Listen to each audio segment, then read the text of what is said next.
Selamat siang, Assalamualaikum warahmatullahi wabarakatuh.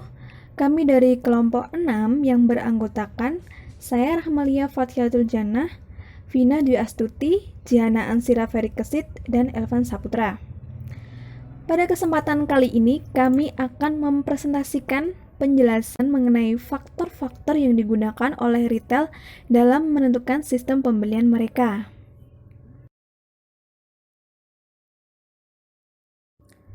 Terdapat dua sistem pembelian dalam bisnis retail, yaitu yang pertama ada sistem pembelian bahan pokok dan yang kedua sistem pembelian.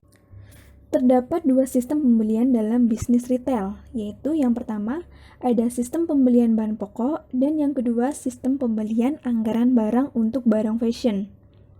Nah, sistem pembelian bahan pokok ini adalah sistem yang digunakan untuk barang dagangan yang memiliki siklus pesanan, penerimaan, lalu pesanan.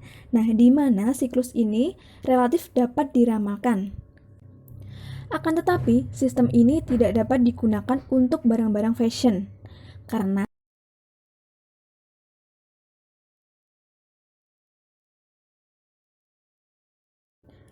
sistem ini terdiri dari beberapa modul yang menunjukkan bagaimana cara pemesanan dan kapan pemesanannya. Sistem ini membantu pembeli dengan dua fungsi, yaitu yang pertama, memonitor dan mengukur permintaan rata-rata untuk barang-barang tertentu pada tingkat SKU. Sistem ini terdiri dari beberapa modul yang menunjukkan bagaimana cara pemesanan dan kapan pemesanannya.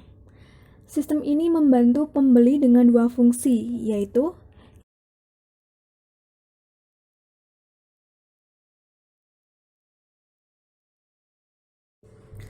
selanjutnya ada laporan manajemen persediaan. Pada laporan manajemen persediaan ini disiapkan segala informasi mengenai persediaan di gudang, kecepatan penjualan, jumlah pemesanan, pergantian persediaan, ramalan penjualan, dan jumlah yang harus dipesan untuk setiap SKU.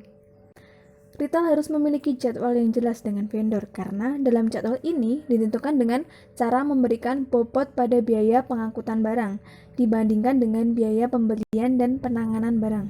Semakin banyak barang yang dibeli oleh retail, maka akan semakin tinggi pula biaya pengangkutannya. Akan tetapi biaya pembeliannya dan penanganannya semakin rendah. Nah, pada laporan ini ada 7 poin. Yang pertama, ada daftar stok dasar. Nah, daftar stok dasar ini menjelaskan tiap SKU dan merangkum bagaimana posisinya dalam gudang. Yang kedua, perputaran persediaan. Pergantian persediaan yang direncanakan dibuat berdasarkan tujuan finansial keseluruhan dan digunakan untuk mengendalikan sistem manajemen persediaan. Nah, yang ketiga, ada ketersediaan produk. Nah, ketersediaan produk ini menjadi hal yang sangat penting bagi peritel untuk menentukan berapa banyak produk yang harus tersedia, memerlukan keputusan manajerial yang rumit. Nah, yang keempat ada stok cadangan. Selanjutnya ada laporan manajemen persediaan. Pada laporan manajemen persediaan ini disiapkan segala informasi mengenai persediaan. Nah, yang kelima ada peramalan. Salah satu teknik untuk meramalkan penjualan adalah dengan ini ada peramalan. smoothing exponential. Salah satu teknik untuk meramalkan penjualan adalah dengan smoothing exponential, di mana penjualan atau yang disebut periode juga dengan periode penghalusan waktu yang lalu eksponensial, diberi bobot di untuk mana meramalkan penjualan di periode waktu yang lalu yang diberi mendatang. bobot untuk meramalkan Dengan penjualan di rumus, periode yang yaitu akan ramalan mendatang. baru sama Untuk dengan rumusnya yaitu ramalan lama ramalan ditambah lama permintaan ditambah aktual alfa. dikurangi alfa ramalan ini lama.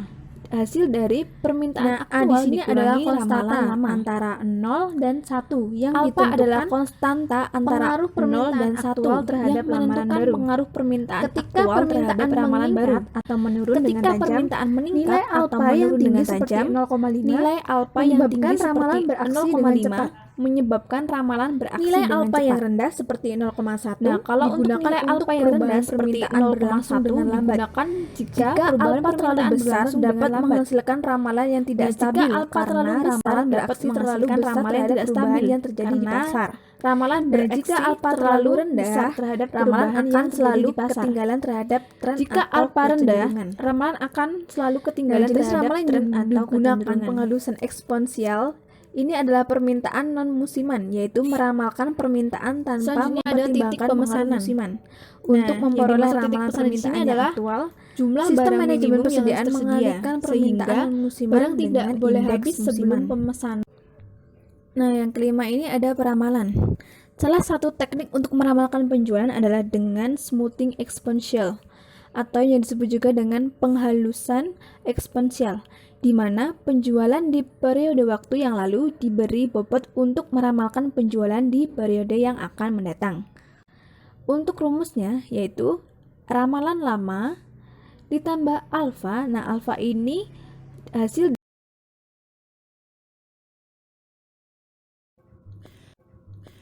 Selanjutnya ada anggaran barang untuk barang-barang fashion. Nah, rancangan anggaran barang yang mencatat investasi persediaan dalam suatu kategori terhadap waktu. Dalam rancangan ini hanya menjelaskan berapa banyak uang yang dihabiskan setiap bulannya untuk mendukung penjualan dan menentukan titik pulang pokok atau yang disebut dengan BEP, break even point. Nah, pada rancangan ini terdiri dari 7 poin. Yang pertama itu ada distribusi persentase penjualan bulanan terhadap musim. Nah, dengan pemeriksaan persentase penjualan setiap bulannya selama beberapa periode tahunan, maka dapat diketahui akan adanya perubahan. Manajemen toko retail perlu untuk melakukan analisa persentase distribusi penjualan setiap SKU yang ada pada periode waktu setiap bulannya. Dari hasil analisa tersebut, dapat diketahui total penjualan beserta dengan SKU mana yang saja yang mengalami peningkatan penjualan dan SKU mana saja yang mengalami penurunan penjualan. Berdasarkan analisis distribusi persentase penjualan tersebut, maka manajemen toko retail dapat menyusun dan mengalokasikan anggaran untuk persediaan SKU yang dijual.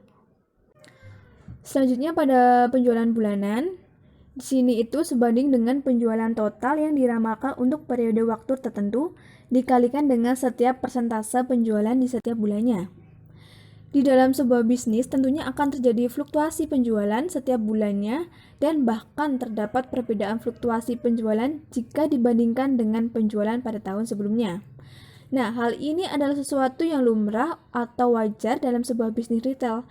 Data penjualan setiap bulan ini di dalam 1 tahun akan menjelaskan pola permintaan konsumen serta tren penjualan dari sebuah toko retail. Yang ketiga ada distribusi persentase reduksi bulanan terhadap musim. Untuk memiliki barang dagangan cukup untuk memenuhi penjualan bulanan yang diramalkan, maka pembeli harus mempertimbangkan faktor yang dapat mengurangi. Nah, pada rancangan ini terdiri dari 7 poin. Yang pertama itu ada distribusi persentase penjualan bulanan terhadap musim. Nah, dengan pemeriksaan persentase penjualan setiap bulannya selama beberapa periode tahunan, maka dapat diketahui akan adanya perubahan. Manajemen toko retail perlu untuk melakukan analisa persentase distribusi penjualan setiap SKU yang ada pada periode waktu setiap bulannya. Dari hasil analisa tersebut dapat diketahui total penjualan beserta dengan SKU mana yang saja yang mengalami peningkatan persediaan yang harus tersedia pada awal bulan untuk memenuhi ramalan penjualan. Berdasarkan rasio analisis stok dengan penjualan sebanding dengan jumlah bulan persediaan pada awal dapat bulan. menyusun dan mengalokasikan Nah, persediaan BOM ini adalah SKU yang dijual. pengbilangnya dan penjualan yang diramalkan Selanjutnya pada bulan tersebut penjualan adalah bulanan, penyebutnya. Di sini itu sebanding dengan penjualan total yang diramalkan untuk Selanjutnya periode waktu ada tertentu dikalikan stok dengan BOM. setiap persentase Nah, penjualan jumlah di setiap persediaan bulannya. yang dirancang untuk awal Di bulan dalam sebuah sama bisnis dengan tentunya akan penjualan terjadi bulanan fluktuasi dikalikan penjualan dengan setiap rasio bulannya, stok. dan bahkan terdapat perbedaan Selanjutnya fluktuasi ada stok penjualan jika dibandingkan EOM. dengan penjualan pada tahun Untuk sebelumnya. bulan ini adalah Nah, sama hal ini dengan adalah stok sesuatu yang EOM di lumrah bulan atau sebelumnya. wajar dalam sebuah bisnis retail. Jadi stok BOM Data itu penjualan setiap bulan ini sama di dengan dalam stok 1 tahun EOM di akan bulan menjelaskan sebelumnya. pola permintaan konsumen. Yang terakhir serta ada tren penambahan penjualan stok dari sebuah bulanan. toko retail. Nah, penambahan stok bulanan. Yang ketiga Nah, ada selanjutnya distribusi ada rasio persentase stok penjualan reduksi untuk bulanan BOM. terhadap musim. Nah, yang dimaksud di sini adalah Untuk memiliki jumlah barang persediaan dagangan yang cukup harus tersedia untuk pada memenuhi awal penjualan bulan bulanan yang untuk diramalkan, memenuhi ramalan penjualan. Maka pembeli harus mempertimbangkan Rasio stok faktor dengan yang penjualan dapat sebanding mengurangi dengan stok jumlah barang di bulan gudang. persediaan pada Walaupun awal bulan. penjualannya adalah reduksi yang Nah, utama, persediaan BOM nilai ini adalah persediaan juga pengbilangnya diproduksi dengan dan adanya penjualan yang markdown, diramalkan pada bulan penyusutan, tersebut dan adalah diskon pada penyebutnya. karyawan. Nah, dengan mark brownie menggunakan ini dapat pencapaian diramakan secara dasar. cukup Selanjutnya akurat Kita dengan akan melihat sistem data-data pembelian lama. bahan pokok. stok Untuk BOM. diskon Sistem terhadap pembelian karyawan Jumlah adalah persediaan seperti yang dirancang markup untuk 6 awal bulan barang tersebut sama diberikan dengan pada penjualan karyawan, bulanan bukan dikalikan dan lebih dengan spesifik, rasio stok. sistem ini mencatat beberapa banyak uang Selanjutnya yang adalah didapat reduksi setiap bulan bulanan. dan beberapa EOM. banyak Reduksi yang bulanan tersisa. ini sama Untuk dengan bulan reduksi ini adalah total sama dikalikan dengan tiap stok persen Tanggal BOM booking di harus bulan dicatat dengan sebelumnya. Manajemen toko retail yang Sistem menjual ini fashion Jadi stok BOM merchandise itu pasti sudah dalam proses memahami sama manajemen bahwa dengan di stok setiap barang BOM AOM di dagangan. bulan pasti sebelumnya. terdapat fenomena Yang terakhir ada Pembelian penambahan terhadap stok pembelian bulanan. reduksi bulanan Nah, yang penambahan stok merujuk bulanan pada ini pengurangan persediaan barang dengan yang jumlah yang disebabkan akan adanya dipesan sejumlah untuk SKU yang dikirimkan Bulan tidak telah laku terlalu. setiap terjual. bulannya, Maka stok akhir yaitu tahun, dengan end cara of month penjualan atau ditambah EOM, reduksi yang ditambah sebenarnya persediaan sebanding dengan EOM dikurangi EOM yang persediaan diproyeksikan. BOM. Nah, perhitungan pembelian terbuka untuk periode sekarang. Rencana stok EOM yang diproyeksikan adalah sama dengan stok BOM ditambah dengan penambahan aktual bulanan atau barang apa sajakah yang sebenarnya yang diterima, ditambah dengan barang-barang yang dipesan dikurangi rencana penjualan, dikurangi rencana reduksi bulanan. Singkatnya, stok EOM yang diproyeksikan adalah sebanding dengan persediaan yang dimiliki ditambah apa yang dibeli dan dikurangi pengurangan karena penjualan atau karena reduksi persediaan lainnya. Yang D. Mengalokasikan barang dagangan ke toko. Toko-toko rantai atau chain stores biasanya mengklasifikasikan toko-toko mereka sebagai toko A, B, atau C berdasarkan volume penjualan potensial masing-masing.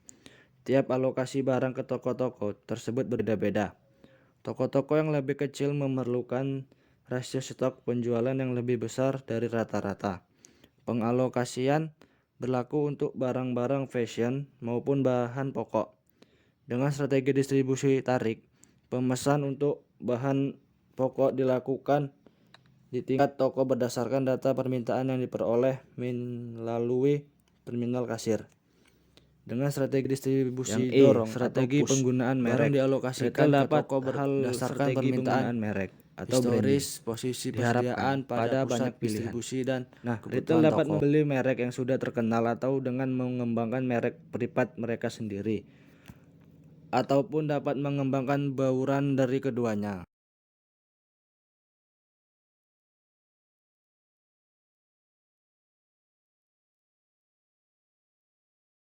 Di strategi penggunaan merek ini ada beberapa merek, yaitu yang pertama merek pabrik, merek lisensi, dan merek privat. Apa itu merek pabrik? Merek pabrik dikenal sebagai merek nasional, adalah merek yang dirancang, diproduksi, dan dipasarkan oleh penjual. Pabrik bertanggung jawab untuk mengembangkan barang dan menjaga citra merek tersebut. Dengan membeli merek pabrik, pembeli dapat terbantu dalam hal menjaga citra toko, aliran penjualan, dan pengeluaran penjualan ataupun promosi. Nah, retail membeli merek pabrik karena merek tersebut memiliki pelanggan yang tetap. Orang datang ke toko dan menanyakan barang dengan menyebut nama merek tersebut. Dan biaya promosi untuk merek pabrik juga membutuhkan biaya yang lebih kecil. Karena pabrik telah mempromosikan sendiri barang mereka itu sendiri. Nah, merek pabrik memiliki margin kotor yang lebih rendah daripada merek privat. Hal ini dikarenakan pabrik mempromosikan mereknya sehingga meningkatkan kompetisi antara retail. Dan merek lisensi. Merek lisensi adalah merek di mana retail ataupun pihak yang membeli dan menandatangani surat kontrak dengan sebuah pemilik merek yang terkenal untuk mengembangkannya, memproduksi dan menjual merek tersebut, dan ada berupa pemegang lisensi. Yang pertama itu pihak yang memiliki kontrak dengan pabrik untuk memproduksi produk lisensi tersebut, dan yang kedua pihak ketiga yang memegang kontrak untuk memiliki barang bermerek tersebut dan kemudian dapat menjualnya. Dan merek privat. Merek privat ini adalah merek berupa produk yang dibuat dan hanya tersedia untuk dijual oleh retail tersebut. Nah, retail yang menggunakan label privat jumlahnya relatif kecil karena beberapa sebab. Yang pertama itu merek nasional telah diiklankan dengan gencar di TV dan media lainnya dan waktu lama sehingga menciptakan pangsa konsumen yang kuat. Kedua, retail kalah bersaing dengan merek pabrik dalam hal produksi.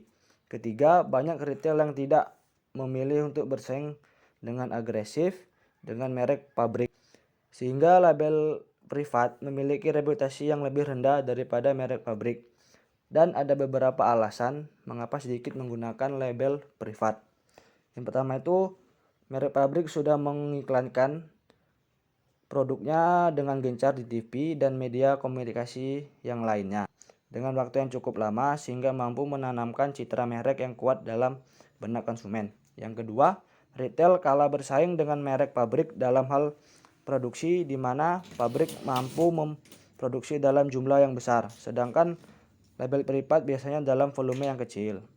Dan yang ketiga, karena label privat memiliki reputasi yang rendah, biasanya retail dengan label privat malas bersaing dengan merek pabrik. Baik, saya akan melanjutkan presentasi dari rekan saya. Selanjutnya ada pengambilan sumber daya luar negeri. Seringkali retail mengambil barang dari pemasok luar negeri dengan harga yang lebih murah dibandingkan jika mengambil dari sumber domestik. Alasan retail mengambil sumber daya luar negeri karena jika retail mengambil dari pemasok luar negeri akan lebih menghemat biaya dibandingkan dengan menggunakan domestik.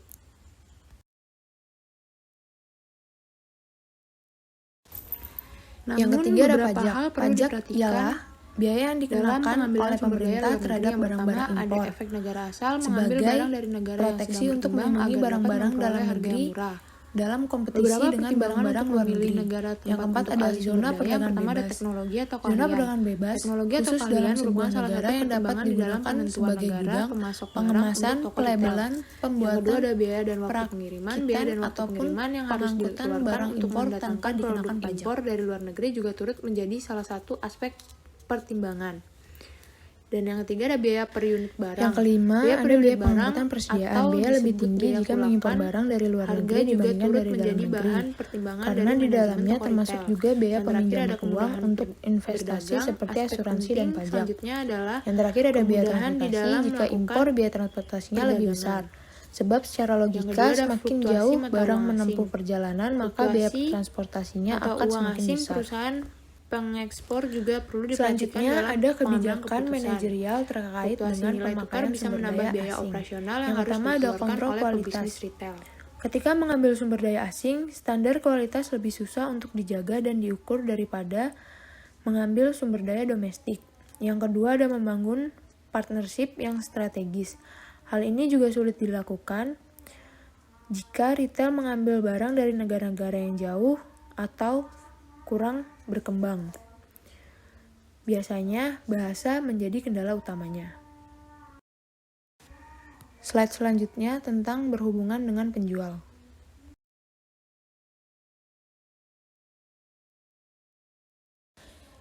Yang pertama ada pertukaran melalui internet. Bursa retail adalah pasar elektronik yang dioperasikan oleh suatu perusahaan yang memfasilitasi pembelian dan penjualan barang menggunakan internet.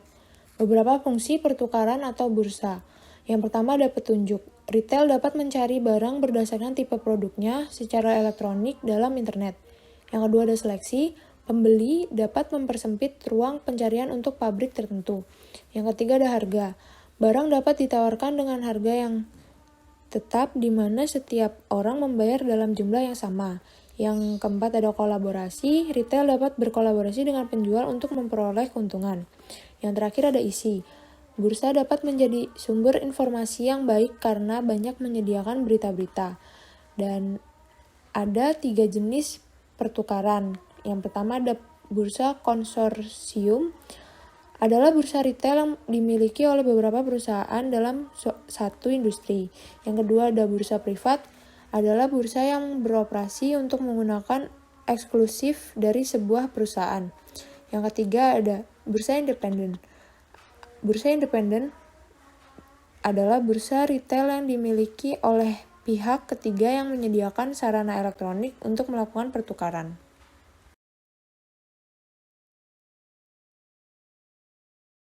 Yang kedua ada pusat grosir. Pusat grosir memiliki kantor-kantor penjualan yang permanen di mana retail dapat mengunjungi setiap saat. Yang ketiga ada pameran dagang. Banyak pusat grosir yang memiliki pameran dagang yang dikenal dengan nama pasar mingguan. di mana penyewa menyewa tempat sementara untuk berpartisipasi di dalamnya. Yang keempat ada membeli di tempat sendiri. Walaupun pembeli pergi ke pusat grosir dan pameran dagang, akan tetapi aktivitas pembelian kebanyakan dalam kantor sendiri. Yang terakhir ada kantor-kantor pembelian. Kantor pembelian tetap adalah organisasi yang terdapat dalam pusat pembelian mayoritasnya yang menyediakan jasa untuk membantu retail dalam membeli barang. Baik, terima kasih atas waktu yang diberikan kepada saya. Perkenalkan, nama saya Vina Dwi Astuti, NPM 19133-2092. Di sini saya akan melanjutkan presentasi dari rekan saya, Mbak Jihana. Selanjutnya, kita akan membahas tentang bernegosiasi dengan penjual. Nah, strategi-strategi dalam bernegosiasi antara lain yang pertama, pertimbangan sejarah. Mengetahui hal yang terjadi antara peritel dan penjual pada masa lalu, seorang penjual yang berpengalaman lebih suka menangani masalah yang lama dan menerima permintaan baru. Yang kedua, menanyakan di mana barang-barang tersebut sekarang. Ada kalanya penjual memiliki barang yang kurang laku di masa lalu sehingga pembeli dapat membelinya dengan harga yang murah. Yang ketiga, tetapkan tujuan. A. Kesempatan markup tambahan. Penjual dapat memperoleh tambahan stok karena pembatalan retur barang. Untuk memindahkan barang-barang ini, maka penjual akan menawarkan kepada retail dengan harga murah. B. Aturan pembayaran. Pembeli dapat memperoleh keuntungan jika dapat menegosiasikan pembayaran jangka panjang untuk barang yang dibelinya. C. Transportasi. Dalam negosiasi pembayaran akan transportasi merupakan sebuah poin yang besar. D. Pengiriman dan eksklusivitas. Dengan menjadi satu-satunya retail yang menjual produk tertentu, maka bisa membuatnya menjadi market leader dan mendapatkan keuntungan yang banyak. E. Komunikasi. Penjual adalah sumber yang sangat berguna untuk memperoleh informasi tentang pasar. F.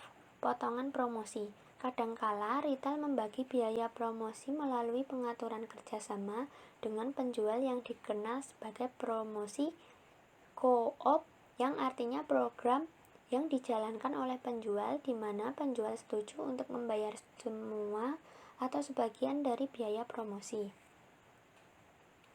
Yang selanjutnya yaitu tujuan dan batasan penjual. A. Relasi yang berkelanjutan. Penjual hendak membuat investasi jangka panjang dengan retail mereka. Pebisnis yang baik harus membangun hubungan jangka panjang.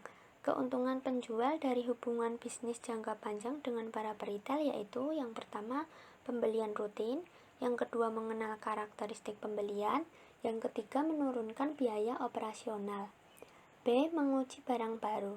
Cara yang paling baik untuk menguji seberapa bagus penjualan suatu produk adalah menempatkan produk tersebut pada toko, di mana kemudian pemilik toko memberikan umpan balik atau feedback tentang hasil penjualannya. C. Komunikasi. Komunikasi ini bersifat dua arah, yaitu dari sisi vendor akan menyampaikan sejumlah informasi yang penting terkait dengan produk yang ditawarkan kepada para peritel, seperti cara penggunaan, cara penyimpanan produk yang benar. Sedangkan dari sisi para peritel dapat membantu vendor untuk mempromosikan dan mengedukasi konsumen tentang produknya. E. Etalase. Toko-toko seringkali menggunakan etalase dan penjual biasanya menggunakan toko-toko besar untuk memajang produk mereka. Yang kelima, rencanakan untuk memiliki jumlah negosiator yang sama dengan jumlah penjual. Walaupun penjual lebih kuat dan penting dalam pasar retail, akan memiliki keuntungan pada negosiasi jika jumlah penjual lebih sedikit dari jumlah negosiatornya. Yang keenam, memilih tempat yang bagus untuk bernegosiasi. Seorang retail akan beruntung jika tempat bernegosiasi dengan penjual adalah kantor retail itu sendiri, karena apapun yang dibutuhkan ada dalam jarak terdekat. Yang terakhir yaitu waspadai tenggang waktu. Keputusan penjual dapat berubah di saat terakhir apabila tekanan, Hal ini patut untuk diwaspadai. Toko retail memiliki pola persediaan barang yang reguler ataupun terpola pada waktu-waktu tertentu.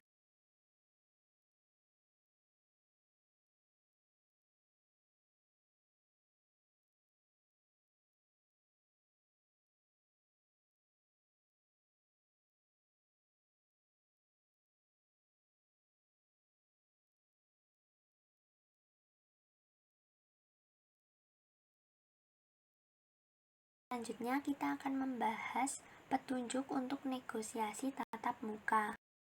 Petunjuk untuk negosiasi tatap muka.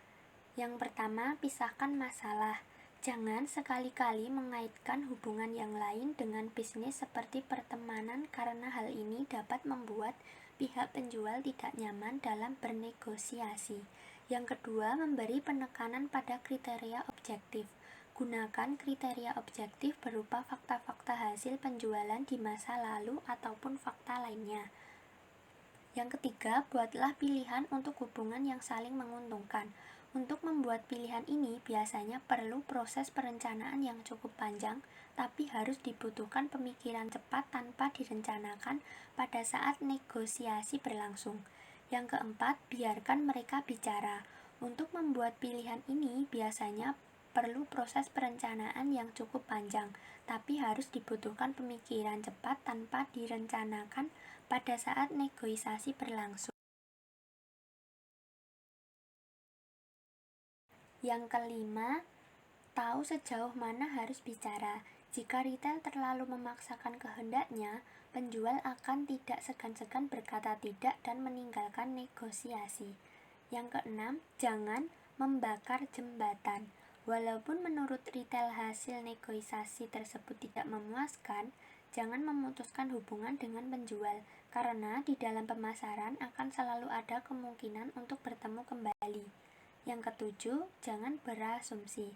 Untuk meyakinkan bahwa tidak ada kesalahan paham antara kedua pihak, maka setelah proses negosiasi hendaknya menyadari review ulang pembicaraan negosiasi tersebut secara lisan, bahkan secara tertulis.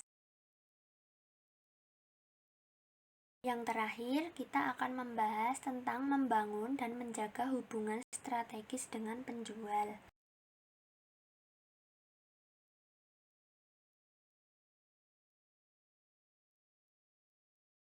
Membangun dan menjaga hubungan strategis dengan penjual. Hubungan antara penjual dan pembeli dan penjual seringkali mengalami perdebatan dalam pembagian jatah keuntungan. Sebuah hubungan yang strategis disebut juga sebagai relasi partnership, yaitu ketika retail dan penjual mempunyai komitmen untuk menjalin relasi dalam jangka panjang dan menanam peluang yang sama-sama menguntungkan kedua belah pihak. Mereka mengambil resiko untuk memperluas jatah. Ada 4 dasar untuk menjaga relasi strategis antara lain. Yang pertama, kepercayaan satu sama lain. Kepercayaan adalah suatu keyakinan bahwa rekan bisnis yang dimiliki bersifat jujur, dapat dipercaya, tulus, memenuhi kewajibannya, dan baik hati. Jika kedua belah pihak sudah saling percaya, maka tidak ada yang saling curiga. Yang kedua, komunikasi terbuka. Komunikasi yang terbuka dan jujur adalah kunci sukses dalam mengembangkan relasi yang baik. Yang ketiga, tujuan yang sama. Penjual dan pembeli harus memiliki tujuan yang sama dalam mengembangkan sebuah relasi yang sukses. Tidak ada salah satu pihak yang menyembunyikan tujuan lain dari pihak tertentu. Yang keempat, komitmen yang kredibel. Komitmen yang kredibel melibatkan pengeluaran untuk meningkatkan produk dan jasa yang diberikan oleh pemasok pada pelanggan. Ada 4 tingkatan komitmen dalam sebuah relasi, antara lain yang pertama, kesadaran. Pada saat ini tidak ada transaksi yang terjadi. Pembeli melihat barang-barang pada pasar retail dan iklan pada majalah. Yang kedua, eksplorasi. Pada saat ini, pembeli melakukan pembelian dalam jumlah yang sedikit dan menguji penjualannya di beberapa toko. Yang ketiga, perluasan. Selanjutnya, pada tahap ini, pembeli sudah mengumpulkan informasi yang cukup tentang penjual dan sudah memutuskan hubungan jangka panjang dengan penjual. Yang terakhir yaitu komitmen. Jika kedua belah pihak sudah mengetahui bahwa relasi mereka saling menguntungkan, maka mereka akan saling berkomitmen untuk membina sebuah hubungan bisnis yang lebih serius.